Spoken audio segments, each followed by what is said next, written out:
do grande expediente. Em seguida, concedo a palavra ao nobre deputado Luiz Carlos.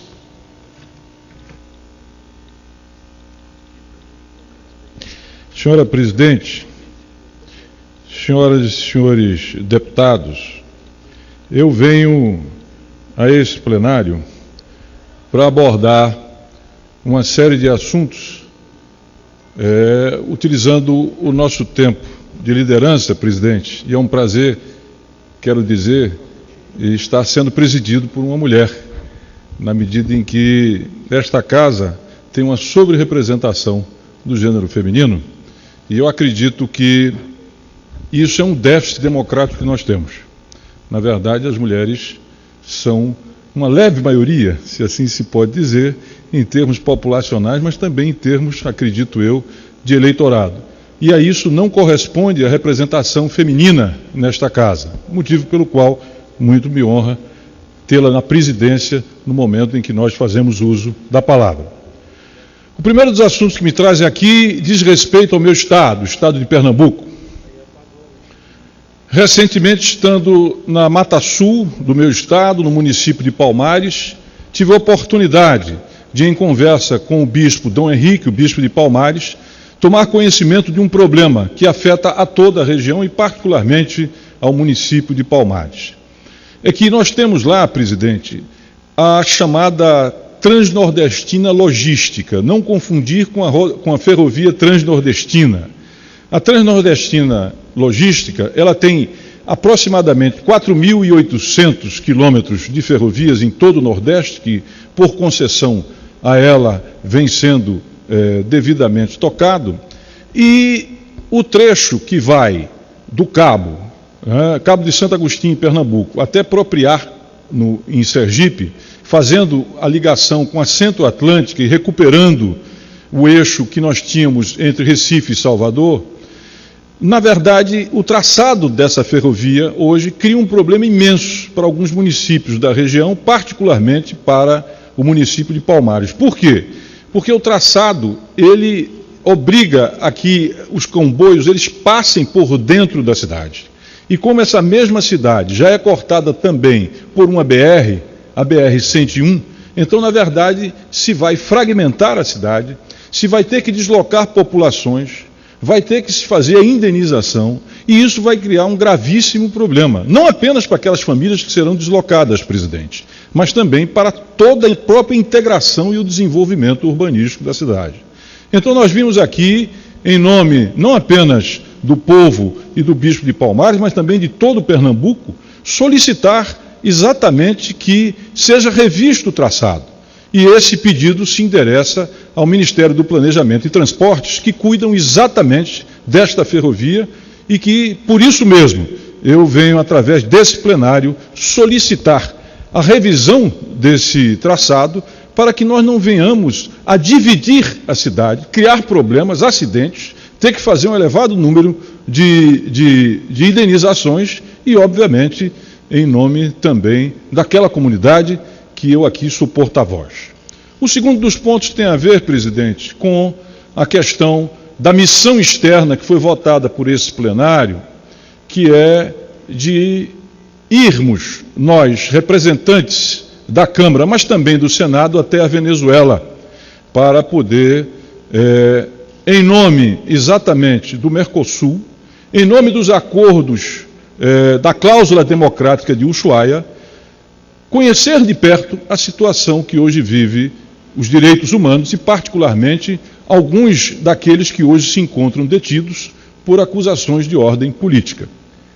Essa missão, presidente, ela não é, em absoluto, nenhuma intromissão, nem nenhum desrespeito à soberania do nosso povo irmão da Venezuela e muito menos da nação venezuelana.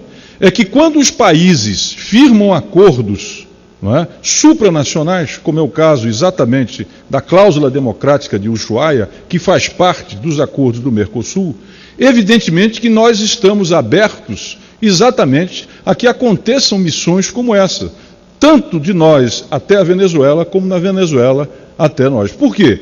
Porque houve um compartilhamento, por assim dizer, tá certo? Houve, por assim dizer, um acordo em que há uma cessão em termos de possibilidades, de se contar com esse processo, digamos assim, de ausculta, de discussão, de conhecimento dessa realidade. Ocorre que nós estamos há 2 meses aguardando essa missão. E eu estive aproximadamente há 15 dias atrás com o chanceler Mauro Vieira, e ele então nos disse que, possivelmente, agora, no fim de maio, início de junho, logo após as primárias, porque lá na Venezuela há um processo de escolha de candidatos que é feito através de primárias, né? Logo após esse processo, que obviamente envolvia todos aqueles que participam da política naquele país, nós estaríamos então em condições de lá ir. Eu venho aqui dizer e trazer aqui essa comunicação porque já se passam aproximadamente 2 meses sem que a gente tenha disponibilidade para poder, digamos assim, realizar essa missão conjunta e que eu acredito é algo de interesse de ambos os países. Passo agora, senhora presidente, ao terceiro dos pontos. Recentemente, nós tivemos uma audiência pública na Comissão de Relações Exteriores, onde nós abordamos uma questão que é extremamente sensível para o Brasil às vésperas de uma Olimpíada, qual seja, a questão da prevenção de atentados terroristas no Brasil. Obviamente, focados na Olimpíada, mas eu diria que o escopo é muito mais amplo, na medida em que o Brasil se projeta no cenário internacional, o Brasil deseja ter um assento no Conselho de Segurança, Heinz, e isso quer dizer que, na prática, se vamos ao centro de decisões do mundo, evidentemente que os problemas de decisões e conflitos do mundo vêm também ao Brasil. Quero dizer, senhora presidente, que eu talvez tenha sido o primeiro parlamentar a fazer uma audiência pública para discutir o terrorismo aqui em 2007, no meu no meu segundo mandato. Em 2009, Heinz, eu fiz uma segunda audiência pública sobre esse tema.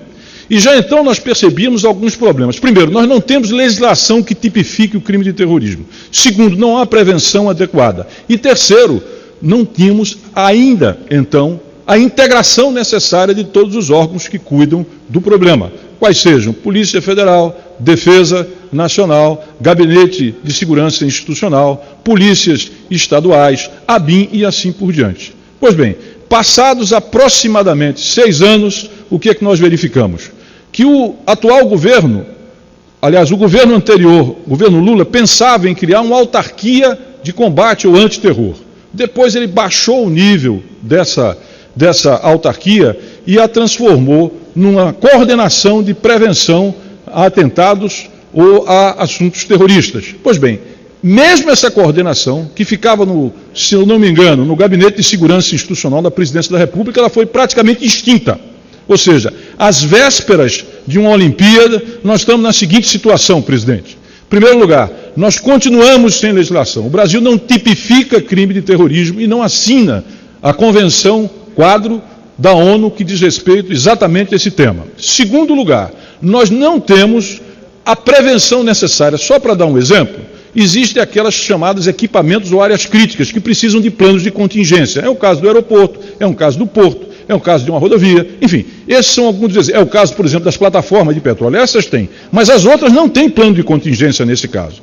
Nós não temos a necessária integração e nós não temos, portanto, hoje uma capacidade, digamos assim, de nos anteciparmos, de prevenirmos e, inclusive, em acontecendo a possibilidade trágica de um atentado. E eu quero aqui lembrar uma coisa, presidente. Em 1992, a Argentina tinha uma situação exatamente igual a nós. E o que foi que aconteceu? O atentado da AMIA, onde morreram aproximadamente 806 pessoas. A Argentina também ninguém previu isso. Ninguém poderia imaginar. E logo depois, 2 anos, tivemos um segundo atentado que alcançou a Embaixada de Israel. E olha, quero dizer à senhora, como alguém que conhece razoavelmente a questão e o problema, era em tudo similar, com a diferença. Eles não terão, ou não teriam tido, ou não tiveram uma Olimpíada como nós temos aqui, que vai atrair a atenção de todo mundo. Então eu queria chamar a atenção desse plenário para esse problema, que é, sem sombra de dúvida, da maior importância. Passa ao penúltimo dos assuntos que aqui me é trazido, ou que me traz, perdão, dizendo, a este plenário, que diz respeito exatamente a uma questão referente a uma resolução da Anvisa.